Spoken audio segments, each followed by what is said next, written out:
What do you think keeps you going with the ups and the downs? I think the hope that I'm gonna, take it down soon. Well done. On to the next. P's and Q's with Femi Fashakin. Hey. How you doing? Pretty good. You feel good? Yeah. I'm tired. Tired from all that winning, huh? No. Busting out of 8 and 8 today, but That's okay. That's okay. Why don't you introduce yourself for the camera? Femi Fashakin. I'm originally from Lagos, Nigeria. Been living in the US almost 18 years. I'm a software engineer and I also play poker. So do you consider yourself a part-time poker player? I'll say more or less part-time, recreational player, But you just I play won the Big regularly. 50. That's true, I did. Femi just won the Big 50, you guys. I did. That is a huge accomplishment. We are all extraordinarily proud of you. We were rooting for you. Thank you. Oh my gosh, so is this the largest accomplishment of your poker career thus far? By far. By far. By far, yeah. Going into it, how did you feel? Did you know you were going to come out on top? Did you meditate? Like, how did you get in your zone? What do you want me to start from the beginning? I'm going to start from the beginning. Okay. Day one, let's see. So day one, I played pretty well. I got on a little heater towards maybe the last 4 levels, and I was playing well. I was picking up stacks that were pushing all in. I tried to avoid a lot of flips, but my hands also held a lot when I was ahead. I finished with like a 350k stack, which wasn't too bad on day one. Okay. I could have done more, but I had some coolers towards the end, but that's okay. So day 2, I had a guy on my table with massive big stack. I think about $1 million or something. Wow. And I kind of was worried. I was aware of his presence, but it was a older gentleman, maybe a little tighter.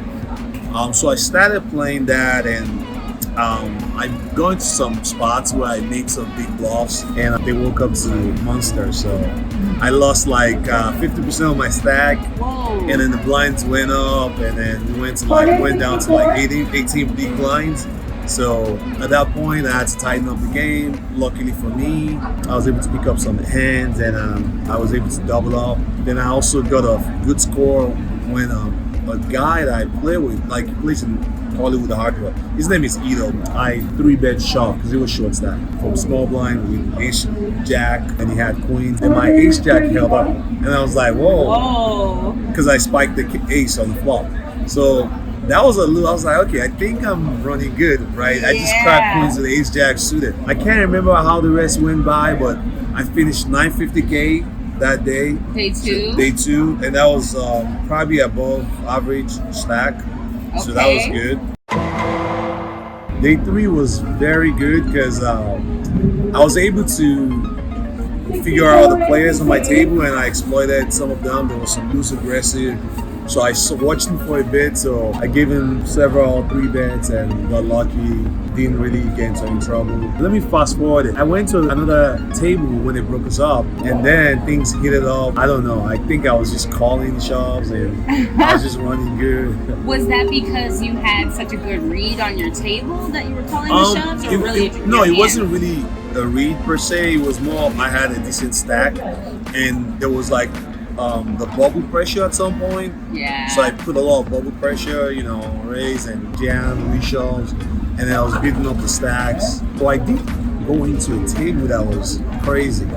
And it was, the table captain was this woman from Alaska. She was like super aggressive, and she didn't choose fearless. I had way more stack than she had, but she was like putting pressure, so I tightened up a little bit. I think I chipped up in that table. Then the final table I went to on day 3, I got into a situation that I got a good gift. We were already in the money, and there was like a 5K bubble. There was like a 5,000 pay jump, and then I was still joking about it. I was like, hey guys, better forward because there's a pay jump, right? It's a couple of thousands. So I looked down on my hand, I had black aces, so I was like, okay. Perfect timing. Then I normally mean raise 2.2 raise, I think I had like 12 million at this time, or 13. Blinds must have been like, it was probably 75 or 80, something like that. I made like 170, something like that. Okay. And then this gentleman, older gentleman in big blind defense, and then the flop comes as a 10 high with like 4-3. He has 8 million effective stack, right? And he checks to me, I see bet 200K, and he rips the whole 8 million to me. Are you serious? Yeah, so He thought you were full of shit. I thought about it not for too long, because obviously I've seen, does he have sets in his range? Right. All those, but you know, sets never gonna show up there. So I made a call, and he had a king 10. Wow. We hold and we go to 20 million. Wow. Go That to day was, 4 with 20 million? Yep, we bagged 22 million. Day 4 was pretty good. It was I did okay. I ran up to like 28 million. Then ran to some spots, went down. Then I made a huge mistake. Some guy actually final table with me. He just lost the full house over full house on the river. So I thought it was probably on tilt. Right, I counted his stack. I thought I did, but I counted like 6 million. After that hand that he played, he shoved the next hand he got, and I had an ace-7 of diamonds, and it wasn't typically my game to make calls that light, because now I have like maybe 20 million chips. I thought he had 6 million, and when he shoved, I called, and I really found that he had like 9 million, and he showed pocket nines. We got crushed. We got down to 11, so it was a beat on a mental disappointment. So I had to regroup. How do you regroup? I mean, because that can be really challenging, because you might start beating yourself up or feeling like down. How do you get yourself back in the game? So I have my go-to like music, and kind of like helps me put me back. I just turn it on right there. It's a group called Lighthouse Family. It's an older album that they have that I listen to, that there's some things I connect to that I feel is a little inspirational. They're softer, and it keeps me in the zone. And then I also have like a 5-minute rule where I can pick myself up about any situation, and then just move on from that. Give yourself 5 minutes to beat yourself up? Yeah, I can think about it, you know, whatever, and then learn from it, and then forget about it. And then let it go. Yeah. On to the next. Exactly. Okay. So the reason why it was important was, now my stack was 11 million. I can't remember what the blinds were, but I know it was going high so fast. It might have been like maybe 300K. Basically, I was going to like less than 30 big blinds. Oh, wow. So, and now I can't really play my game, which was to put a lot of pressure, and stacks were getting deeper. I think somebody was going to like 50 or 60 million. So, but I can't remember exact details, but I found some other spots, chipped up, and then I went up to like 37 million. Like now I had like 50 big blinds, and I was able to play it, and we just ran it up. Yeah, man. And then at one point we ran it up to like 200 million, and had like 10% of the stack, or more than 10%. And it was like 27 of us left. So wow. And then from there, just grind it out. So we finished day 4 with 7 of us left. Oh wow. And at some point too, I went down in stacks, but I doubled up with the last 3 hands to the end. Then I bet the last 3 hands, and I became chip leader, going to final tables. Wow, so your final table was only 7 players. Correct. That was big. I was exhausted that day because we bagged, I think it was 12 p.m. 12 p.m. How long did your final table run? I think it might have been like 6 or 7 hours. Oh wow. I'm not exactly sure on that, but. And at what point did you know, like, you know what, I'm taking this motherfucker down? Actually, I don't think I thought about it like that. I just was trying to take it as it came one at a time, because I wasn't sure. Of course, when I was heads up, I kind of knew I was going to win it. It was a pretty interesting final table too. There was a situation whereby when we were 4-handed, 4 left, I was down to 4 big blinds. What? Yeah, the blinds was 20 million. I had 80 million, and that was 4 big blinds. And the rest of the guys on the table had an average of like 300 or something, and I was in trouble. Wow. I was in serious trouble. Luckily, I picked up A7s suited, and then somebody called with Ace 3, hand L. That was great. We doubled up. Wow. Right after that, we picked up Ace King. Somebody jammed against us for 5-6 suited or offsuit. Ace King held up. Wow. So I went up. And then from there, I just never looked back. So. And then you took it down for 1.14.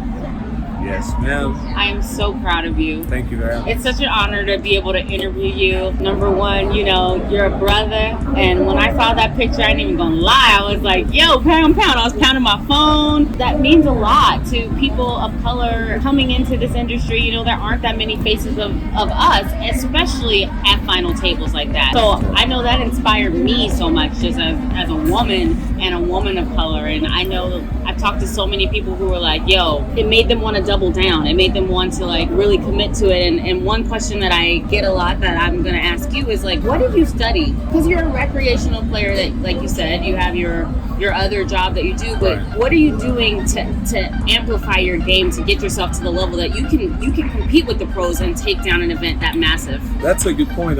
So I got very fortunate. I have some really good friends that are like very good polo players, and I learned a lot from them. And I have a nature to want to learn all the time, so I studied a lot, read a lot of books. What's your favorite book right now?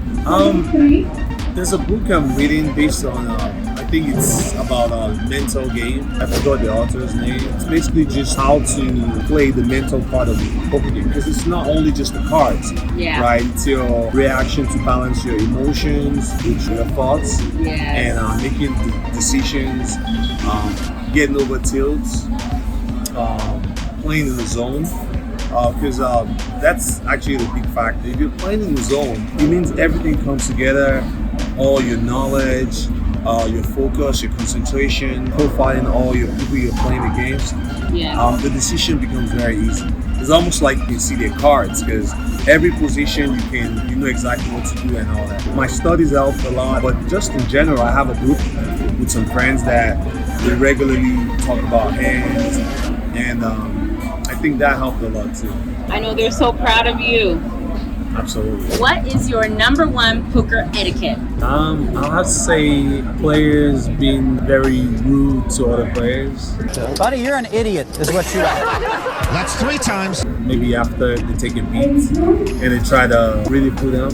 Yeah. I'll say that's a good one. That's a good one. Hey, don't be rude, okay? Be nice. It's okay to be nice. Yeah, don't be rude. Forget it. Forget it. Well, I want to thank you for doing this interview with me with P's and Q's.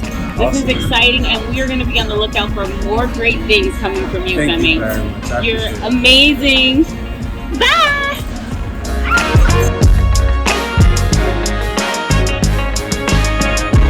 Thank you guys so much for watching. If you enjoyed this episode, please subscribe. You can also find me on Instagram at P's and Q's Poker. See you next time.